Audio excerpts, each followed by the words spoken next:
Pemirsa, pelacakan masih melalui tes swab massal segera dilakukan pemerintah kabupaten. Sesuai rencana, upaya percepatan penanganan pandemi COVID-19 yang menyasar aparat sipil negara, TNI Polri, dan masyarakat yang kontak erat dengan pasien COVID-19. Tes swab terhadap ASN, TNI, dan Polri serta masyarakat dilakukan setelah mereka kontak erat atau berinteraksi langsung di lapangan dengan pasien COVID-19.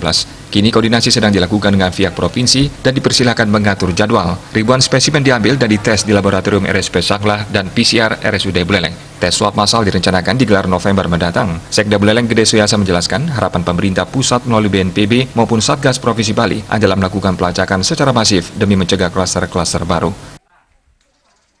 Belum pernah kita melakukan pungutan terhadap swab. Nah, yang sekarang diharapkan oleh pusat, ya BNPB maupun oleh Satgas Provinsi adalah bahwa kita supaya melakukan tracing lebih masif dengan melakukan tes swab massal, khususnya kepada satu ASN, yang kedua TNI Polri, yang selama ini bertugas untuk menghadapi upaya-upaya pencegahan dan juga langsung berinteraksi dengan berbagai elemen masyarakat. Gede Suyasa menambahkan ada kemungkinan tes swab massal dilakukan juga kepada masyarakat sembari menunggu petugas dan kelengkapan alat. Komang Yuda, Bali TV.